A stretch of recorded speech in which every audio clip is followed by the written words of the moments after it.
This is the poem from the Library of Congress. We're on location with two women poets, one from Boston, one from New York. They are cultural icons who further their own traditions and teach others how to do this as well. Maria Giura and Julie Lisella. And we're going to hear from each of them first, so you'll know who is who. And let's hear from Maria. Good morning, Grace. Thank you so much for having me on. I'm delighted to be here. Would you like me to start with the first poem? I love that. Okay, I'm going to start with the title poem, If We Still Lived Where I Was Born. It's the first poem in the book. If we still lived where I was born, we'd be in the apartment above the pastry shop, where downstairs my father made cannoli and eclairs and rum baba, and my mother made trays of butter cookies and rang up the customers and balanced the books. The L train would still be roaring past our living room, shaking the couch in its wake. Janine would still be the most popular kid in class, lugging home more Christmas gifts than any of us ever would, still clinging to grandma's leg when it was time for her to go, and coercing Julie to ride her bike 3 avenues in the rain to get her Nathan's. Julie would still be testing limits, eating a whole bottle of St. Joseph's orange aspirin, promising our father's Italian ices to her entire class, sticking our cat Gigi's head in the fishbowl to see if it would fit. Nellie would still be that gleaming sliver in my mother and father's eyes, another blue-eyed Cabados 7 years into our future. If we still lived where I was born, I'd be holding out my arms for my mother, who used to sing Close to You to me, then left for work. I'd still be writing on anything I could find, walls, order forms, my mother's yearbook. My father would still be climbing the stairs at 9 p.m., smelling of almond paste and cigarettes, brushing his 5 o'clock shadow against our tender skin. My mother would still be at the stove, giving everything she has away. If we still lived where I was born, we'd have those couple of hours a week around the Formica table, the four of them counting the cash after dinner, putting it in a canvas bag for the bank, while my mother held me in her lap. My mother and father would still be in their prime, Isabella Rossellini and James Dean lookalikes. They'd still be fighting. They'd still be making us. We'd still be together. That's what I fell in love with you when I heard you read that the first time. What a perfect title for a book. Now, Julia Lisella. Thank you so much, Grace, and it's so lovely to be reading with Maria. Um, I'll read a poem from Our Lively Kingdom, which is my newest book that's been out a couple of years. It has an epigraph from Jan Bervin's book, Emily Dickinson, The Gorgeous Nothings. And the book is a collection of Emily Dickinson's little envelope scribblings. And this is what Jan Bervin wrote in the introductory essay. Emily Dickinson sent this minuscule 2-inch long pencil in a letter to the Bowles. If it had no pencil, would it try mine, wryly nudging them to write. It was enveloped in a letter folded into thirds horizontally, pinned closed at each side. And this is the poem. Like the poet, my mother wrote letters all her life, puzzling messages half in pencil, half in ink. She'd tape them laboriously instead of pin them, each note almost the same. Instead of a pencil hinting for us to write, a $5 bill, sometimes crimped into a small square, and when most mischievous, a single dollar folded many times, and have a cup of coffee, see you soon, God willing, scratched inside a greeting card from a mission she'd given money to, or on a quarter of a blue-lined sheet of loose leaf, and wrapped and etched on that another note, kisses and hugs marked in X's and O's. each edge of card or sheet snugly taped, the envelope itself double sealed, especially the minuscule space between where the envelope's glue ends and no sealant lives. Now the note's addressed to my kids, and like Emily's command to the bowls to write back, take your mother out for coffee, buy something. God bless. Mm. So much is packed in that. This is emblematic of your work. You take a little incident and then you magnify it. And there's always a cultural underlying there, but it's not upfront, it's embedded. And you have a very crystalline way of writing. Is this what all the poems in your book might tell us? Well, I think that, I was thinking about how what I think happens in my poems is that the personal and the public kind of find a space to sort of live together because that's how life is, and I do think that I write out of my culture, but I also think I write out of the cultures I've adopted too. So when I started to think about my mother as being an Emily Dickinson-like figure, it kind of enabled me to say without a big treatise or essay that this Italian American tradition that I'm from is has a kinship to American literature. They were creative people, they were mischievous people, they were inventive, and I wanted to put my mother in that tradition with me. Oh, I love So. it. I love it. The 1800s, the 50s, and the 2000s all braided together. Yeah, you're very subtle, but very powerful. Since we have you on, I just want to talk to you a bit more. And I know whether you think you've learned anything new about yourself in this new book.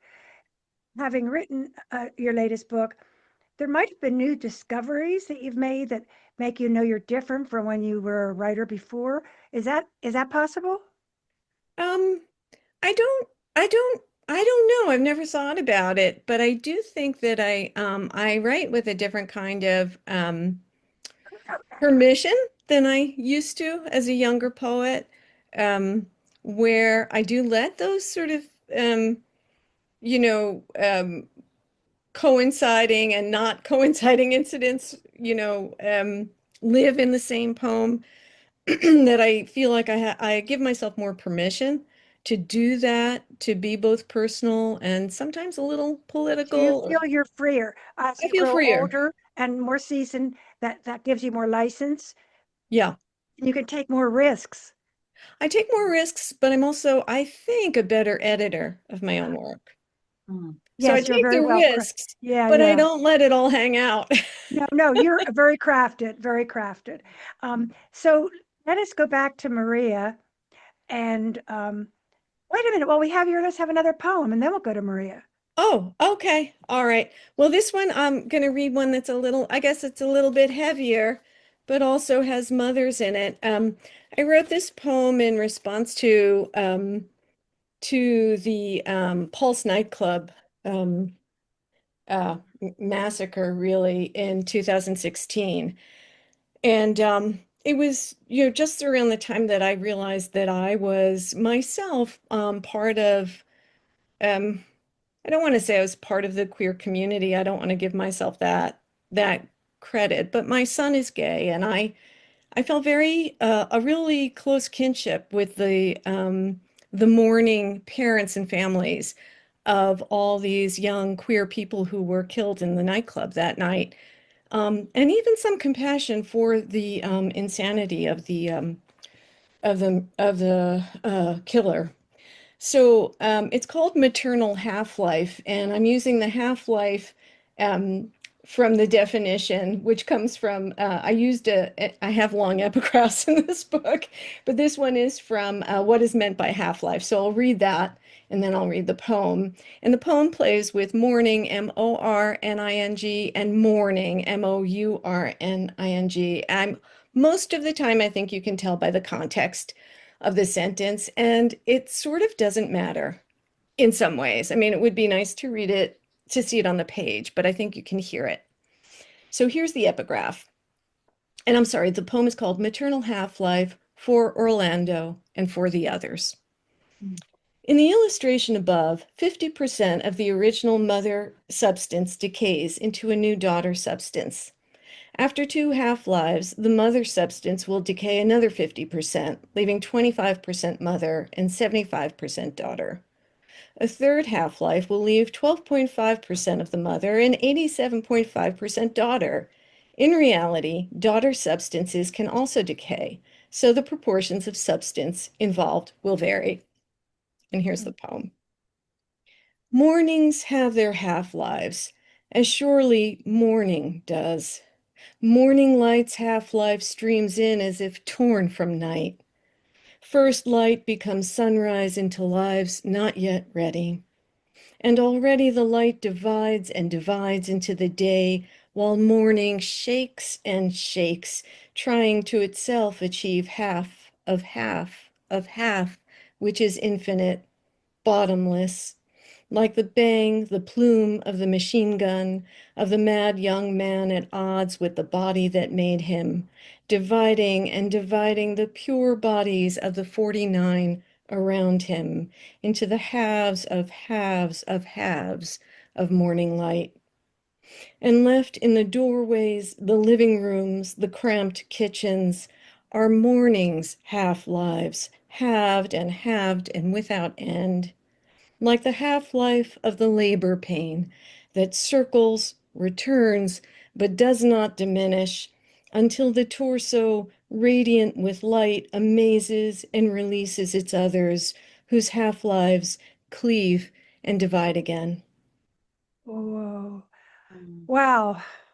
You even braid in the scientific with your soul. You Mm. use it all. Anything that's out there, you use it. Maria Giura, I heard you uh, on some video, and I right away reached out to you and said, "You are speaking to me with your rich, lush, delicious people, places, and things, names of people." And I know that that your past is present. Tell us the title of your new book. If we still lived where I was born. Right. And is it all reflection, memory? What's in it? Yes, but I wouldn't say it's all distant memory. Some of it is more recent memory as well. It became clear to me once I had most of the poems done, Grace, that the title poem would be a good organizing principle for the book, framing it around this idea of going back in memory to one's birthplace, but also to the other places along the way, literal and figurative, where we grow up and become and where we're shaped. And so some of the poems, the backdrop is Southern Italy, where both my parents were born. Mm. And some other poems, the backdrop is Brooklyn, New York, where my sisters and I were born and raised, and our parents owned that pastry shop for so many years, most of our childhoods, actually. Well, you're actually an expert in memoir. And so your poems are reconstituting the past. The thing I like about your work is that you don't use language to describe your life. We experience it. We enter that capsule with you. And that is because you use such sensory words. So, how do you teach memoir? I mean, what is memoir? Is it autobiography? Can anyone do it? Everyone's doing it. What are the Great question. criterion? Yeah, so I loved this quote that I learned way back from the writer Judith Barrington, that the difference between autobiography and memoir is that the autobiography is the story of a life, and memoir is the story from a life, right? So we're Perfect. taking out a portion or an image, depending on whether it's prose or whether it's poetry. So the intent is not to cover everything, and who really can do that unless you are, uh, that's the intent that you're having. But so it's a story from a life, and that's what I start with. You teach it, and then later we're going to find out how you do it. But are you finding that anyone can do it?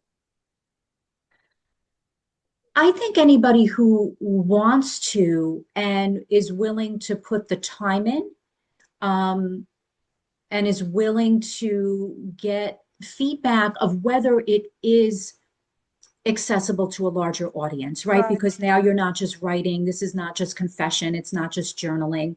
Can the person take the raw materials of a life or and write it in a way where the reader and the listener has access to it, right? So where the reader or the listener can inhabit the story for themselves, and that the writer's memories or reimaginings, right? Because sometimes we're reimagining, that it helped the reader, the writer allows the reader to have to go into their own Wow. memory I bank. would just love to sit in and audit everything you do because you make something permanent that is so perishable is a very great spiritual principle. And it's like any writing. I understand what you're saying. Some is more elevated than others. Anyone can try, and some will be really lyrical. And I'm sure you help move it forward. But it's our time, it seems it has a lot of swag right now, don't you think? Excuse me? I say, I think memoir is very popular right now. Yes, Let's yes. hear a bit more from Julia. Excuse me, we're coming back to you, Julia. Maria Giura. Okay, I think I will stick with the one that I told you that I would read, First Bedroom. So sometimes my poems, the shadow and the light land side by side, and other times a poem lands more on one than the other. This is an example of one of them. First Bedroom. We had twin beds, Julie and I, pink and white gingham spreads, separated by a window that overlooked the clothesline. We had two hassocks, one pink, one green, a nightstand between our beds, a crochet doll that fit over the tissue box. On the wall, a framed poster of ballet slippers, a thin, swirly carpet, and spiral staircase that circled down to our older sister Janine's bedroom. Our bedroom, nestled in between the oldest and the youngest, like our place in the family, though Julie 6 years older than me. One night, I was not yet 9, Baba appeared at our window, trying to get back in the house after our mother had locked him out again. Julie was sleeping soundly, even though I called her name, though maybe not loud enough, afraid she wouldn't be able to send him away. I didn't want to either, but I knew our mother was right. I pretended not to hear our father as he fought to fit his calloused hand through the metal gates he'd installed just a few weeks earlier, because a burglar had made his way inside. He knocked on the window, called belle figlie, beautiful daughters, beautiful daughters. I sat up stiff against my headboard so he wouldn't see me, looked sideways at Julie's bed, called her name again, but nothing. I let our father walk away, knowing he had nowhere to go, heard the crunch of leaves beneath his feet, the small clatter of clothespins in the wind. Hmm. The detail, the detail, the detail, the sounds, the smells, the taste, everything. Maria Mazziati Gillen taught us to tell the truth, didn't she? And we Yes, and all tell the truth, and nothing else will do. Nothing else will do. That is a visceral story that's in our bodies now. Because I've been calling Julia Maria and Maria Julia, I'm going to set everything straight. Now, Maria, who you just heard, is she's been published in several journals, including the New York Quarterly and many others. And she received her PhD at Binghamton, where she taught writing, and currently, as we said, teaches memoir workshops for Casa Belvedere Cultural Foundation. She's from New York. Now, Julia is Julia Lisella, and she's from Boston. Now, get that straight. And she teaches at Regis College and curates the Italian American Writers Association Literary Reading Series in Boston. And her latest collection is Our Lively Kingdom. And I'll keep differentiating them as we go on in a better way because their work has the same source, but it is vastly different. And that is what I'm thrilled about. And that's what I want to ask you both about individually. We're all from a certain culture, and I feel much a kinship with you too, because we've all shared the same smells in the kitchen and the same uh, swear words. So, as Italian Americans, why is it so important to keep that tradition? It's not nationalism, it's something better than that. Why is it important that this is the bedrock? And is it the life force of your poetry? Is it the main theme in your poetry? I would like each of you to tell me how you are the cultural bearer of work using language to continue the the great life stories. And Julia, we'll start with you. Where is your heritage predominant in your work, or is it an underlying foundation? Uh, um, I think it's an underlying foundation, but I also think it's always in I always think of that background as being in in relation to other Americans who share an immigrant working class background. Um, that, I'm closer to the generation than my kids are to the generation that emigrated here. Maria, you're even one generation closer, right? And Grace, it doesn't help that I have a sister named Maria who you know, and Maria seems to have a sister named Julie. So this is very confusing. But anyway, this is Julia Yeah. here. But I just had to throw that in. But so I think it's definitely very important to how I learned language, how I learned about storytelling, why that was valuable. I mean, we spent a lot of hours at the table talking, and um, from my own parents, maybe I didn't get the literary, the cultural wealth, right? They were two working class kids from the Depression era. They struggled a lot economically as kids. They knew poverty. Um, and they brought their sort of, everyday knowledge of what it takes to be in the world and also to be good. There was one line, Maria, in your first poem where you said something about the mother always giving things away, and that was a real tradition in my family too. So I just think that there's a lot of things that happen to happen to be part of the Italian American immigration experience that have been important, but along with class um, and access to the cultural markers that we have as writers now, and I don't like abandoning that or feeling like I'm above or beyond it. It's part Nice. of, right? Mm. It's part of the way I operate as an artist. I love that. Not above or beyond. That is, Mhm. I'm so glad I asked you that. I learned so much more than I knew before. Now, I'm more your grandmother's generation. So my father was the one who would have the sad tales to tell. As a bank teller, he was told that he could be made an instant officer if he would change his name. So in 30 years, he became that officer, but he took the long road rather than the shortcut. So there's so many penetrating stories of all immigrants. The immigrant story is never over. And that is so important. And you do it so well, Maria, and make it so precious and vital to our hearts. How do you regard your ancestry as the progenitor of the writer in you? Oh, beautiful question. Well, first of all, so beautifully articulated by Julia and yourself. I think for me, it's giving space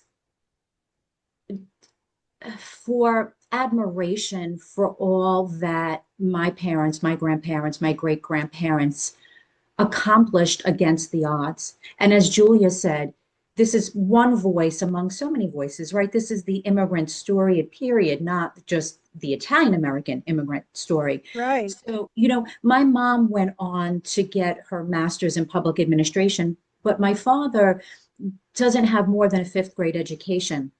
And so the admiration that I have for both of them, for their tenacity, um, for my mother came here when she was 8, and my father came here when he was 17. So she was educated here, and he was not. But for what they built together, and the pastry shop really gave me a motif, Grace.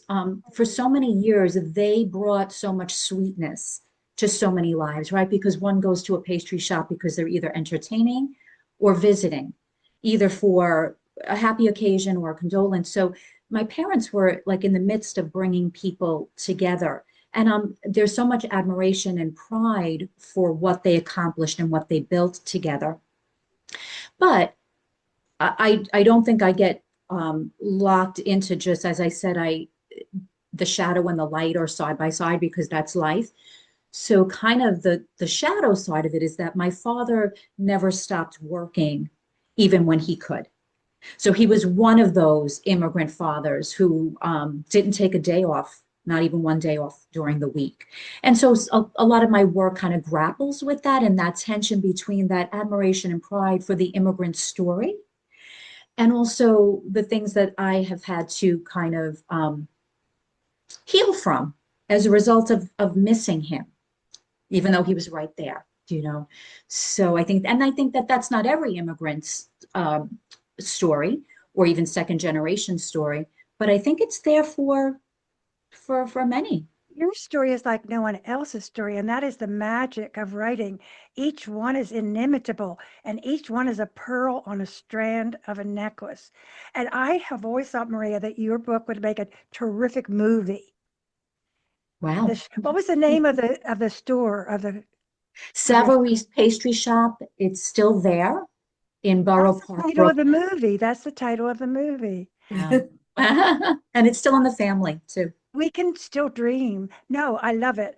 There's so many characters you bring in. Now we're going to get to taste a real hunk of both of you, starting with Julia, who's going to read us 2 poems, and then Maria, who's going to read us two, and set them up for us, please. Okay.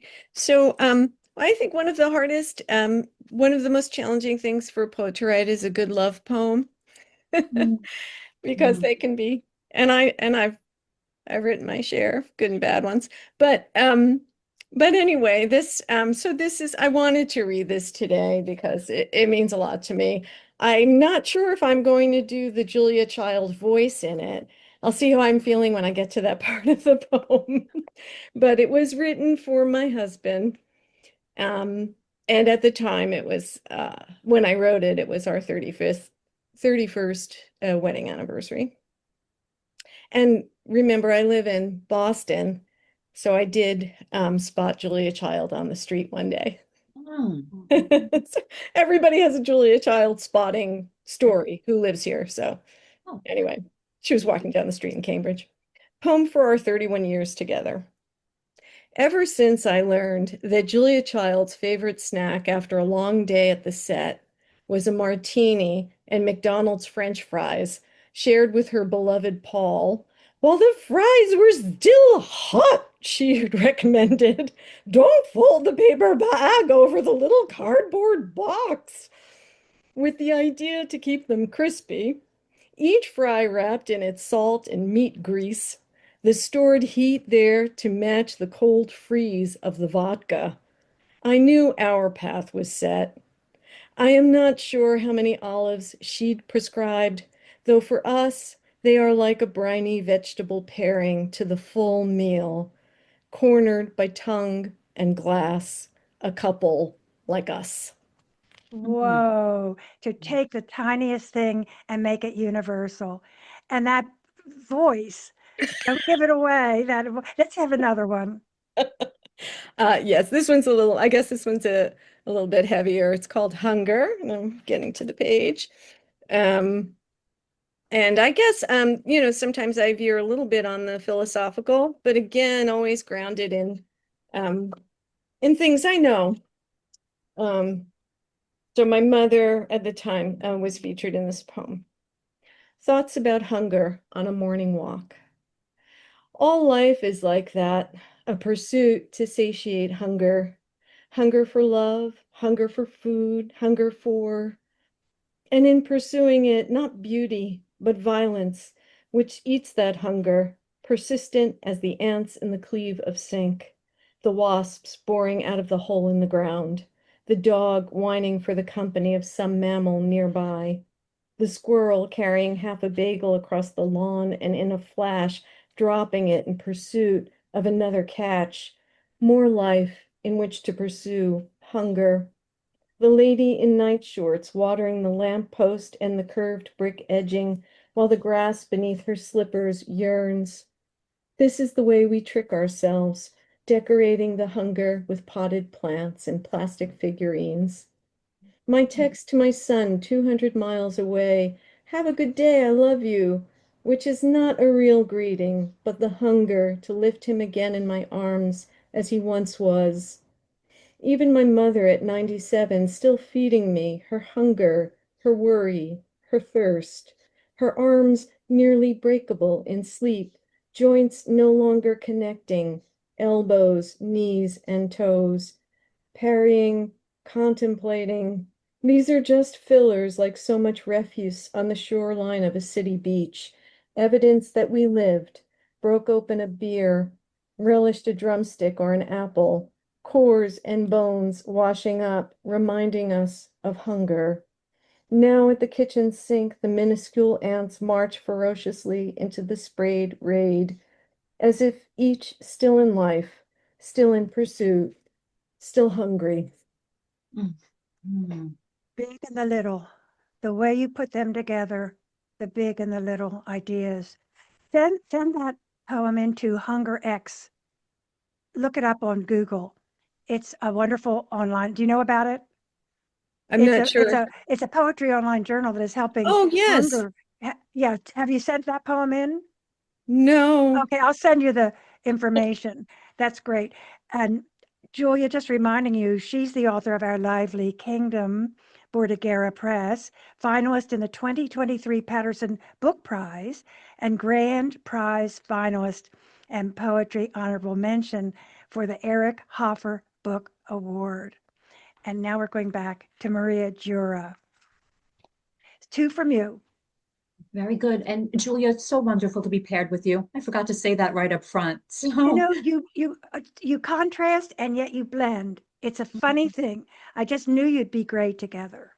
mm. So, and this is the book, If We Still Lived Where I Was Born. I'm gonna read St. Mary's of the Lake in honor of Father's Day and summer. And I start off with an epigraph from the poet Barbara Crooker from her poem, Day of the Dead. She writes, perched on our shoulders, the dead ride with us, teetering like pyramids of water skiers, forming enormous wings. St. Mary's of the Lake, 1. The first night of a residency where I know no one, I go down to the lake, wound up from the long drive, watch the sunset on the Adirondacks. It's Sunday night, weekenders gone, a calm begins to settle. A few yards away, a father lights a fire, a child tubes, a mother shouts, stay close to the pier. I feel not lonely, but aware of my aloneness as I try to massage the migraine away, try to slow down like the lake lulling against its rocks. When I think of my stepfather, whose legs were more sea than land, who tried to teach me to take my time, enjoy life more. 2. I parallel play with poets who write in their rooms with doors open or gather together on porches facing the lake. I pray, I write, I idle and read. I try writing exercises I'd never try at home, picking 20 words randomly and writing from them, which leads to this. I go down to the lake again, this time to kayak with new friends who instruct me to hold the paddle lightly, to relax my grip, the opposite of what I thought.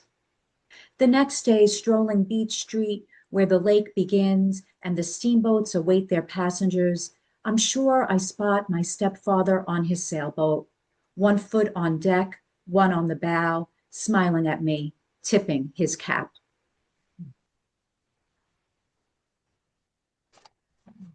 Another. And I'm going to read this one. Grace, is the last poem in my first book, What My Father Taught Me. And that's a picture of my father with his infamous wedding cakes at Savarese. This poem is inspired by, I went to Catholic school for nearly 12 years, and the statues of Mary that surrounded us, she always seemed untouchable, unreachable, like a cloud. And I was hungry, to use Julia's beautiful imagery and metaphor, I was hungry for the young girl, the real human Mary. So this poem is inspired by that. Mary. I like my Marys when she's not being assumed, coronated, glorified, put on a shelf like a china doll. I like my Marys earthly, with the babe in her arms, sandals firmly planted in Nazareth, and her face, instead of demurely bowed, blazing, declaring to Elizabeth, from this day, all generations will call me blessed.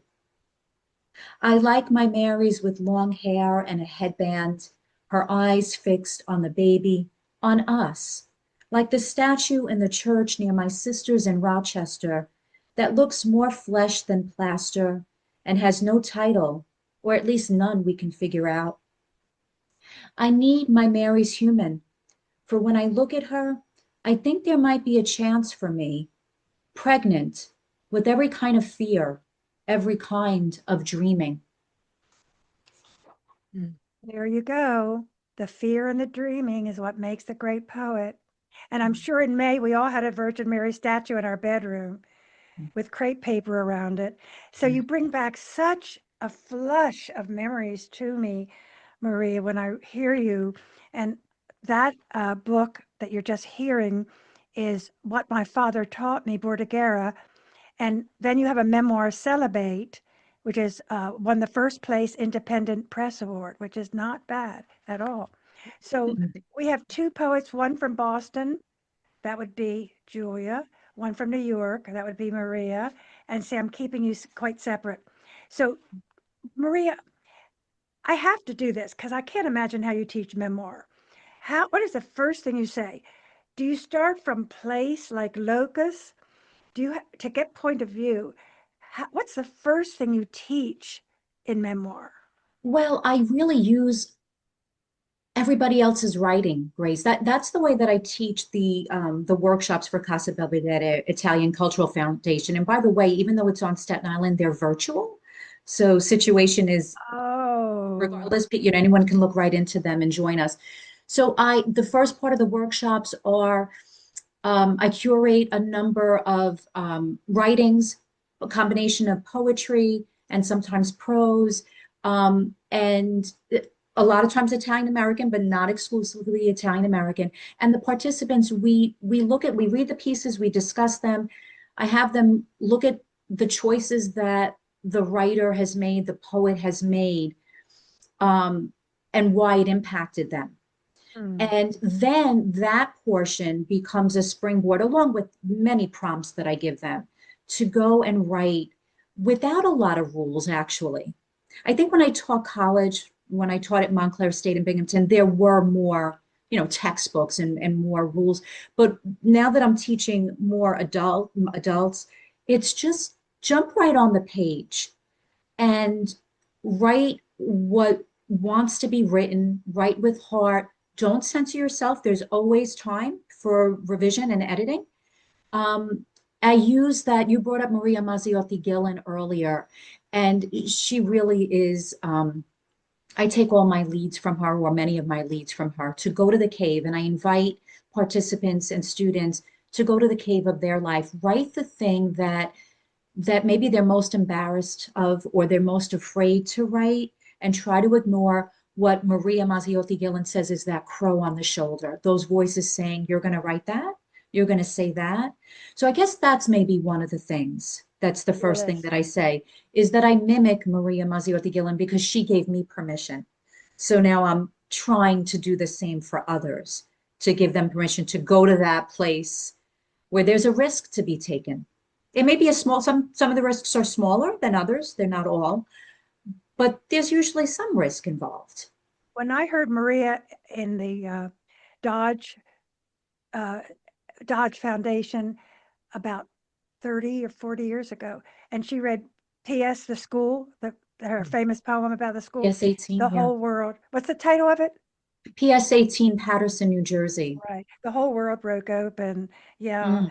So, did you, one final question. Do they give you their pages? Do they read their pages to the So group? if there's at the end, there's time, they don't really get to read everything. I ask them if they want to give me a few lines from what they've written that day or what the process was like for them. And then I have separate revision workshops. So those are generative. And then there's a revision workshop where they send their work to me in advance. And Whoa. yes, then You I give didn't them the listen to feedback. your stepfather's advice to slow down at all. You didn't listen, and I'm so glad you didn't either. And now I want to go to Julia's strength. She's the one from Boston. I, How do I you? am originally from Queens. I just want to put that in Oh, there. we all know that from reading your work. We all know that. So, how do you think you make meaning? Because I, as I read your work, notice many ways you make meaning. And I was wondering if you knew what they were, if you knew what was predominant, what was strongest in your work, whether you think you come from idea or image or feeling or intuition. Yeah. How do you think you do what you do? Well, I, You're different I, because you take philosophical principles and boil them down to little stones. yeah, I think, well, I always tell my students this too, that I'm kind of an anxious person. I'm not brave about a lot of things. And so the page is where I'm brave. Hmm. And so I'm kind of, it's the only place where I have a lot of patience for the unknown. I just don't know. And I never want to know the ending.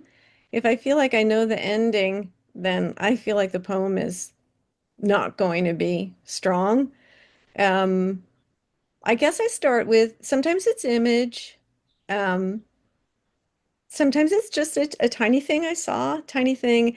But what happens in my head, I guess, is that something else is triggered that maybe happened in the past, and those things come together. The image that I see right in front of me, and then some other deep thought. I don't know. But I think also that I'm not afraid of emotions and things that are scary to talk about. So, I mean, for example, right now as you can probably imagine, Grace, I'm writing a lot about the death of my husband and his illness and my grief. And it is the one place where I can go right in there. And I go right in there. Mm. You said it all. You said what makes a writer. And I'm so glad because the most profound thing you say is that the geography where we're not afraid to, is our interior geography. I think the outer world is very scary to penetrate, but that is the one place that we own and we know because that's the truth. And the truth always works. I love our conversation. I'd like a final poem from each of you, starting with Maria Giura. I'll read Batatina, which circles back to the pastry shop. So I started there, so I will end there. Batatina. My favorite doll had silky blonde hair and big eyes, pale plastic limbs, and a soft middle with a tiny record player in her back like a secret. She came with records the size of pinoli cookies and played songs like Batte le manine. I'd spied her before she'd been given me a gift from Italy, left out on a shelf in the bookkeeping office, in a box like the kind they brought babies home in. She was practically eye level, so I couldn't help it. Snuck in to look at her among the bills and counting machine, keeping vigil until my birthday. Afterward, I held her as if she came from me, as if I'd given birth. Fed her with a bottle whose milk tipped inside when I brought it to her full pink lips. Pushed her in a navy blue carriage with the canopy raised even when we were inside. I played with her while my parents worked 14-hour days, while my sisters were at school, as song poured from her back. I carried her up and down the length of the bakery. On one end, my mother in her apron and high hair, lining up butter cookies like delectable soldiers. On the other, my father and the men kneading batch after batch of lard and sugar with their big rough knuckles, flour rising from their hands. And on the wall above them, where I wasn't supposed to see, a calendar of topless women, a different one every month, each with breasts as fleshy as dough and skin as smooth as batatina. And here is Julia Lisella with a final poem. Thank you, Grace. Thank you, Maria, for reading with me. It's unwise. It's unwise to believe the sunrise is calling to you, or that the sparrow, its wings wide seeming in the shadows they cast across your kitchen window, is your dead husband, or that the icy bits still afloat on the mystic river can be read like a palm or a tarot. It's unwise to believe the dream of your dead father speaking clearly on a sunny afternoon at a bus stop means anything at all. But choose it anyway. The glow of the sun reflecting on the housetops and brick chimneys, all you'll ever see of a sunrise in this town. The depth of the darkness that bird's wingspan makes shadowing your kitchen for one brilliant moment.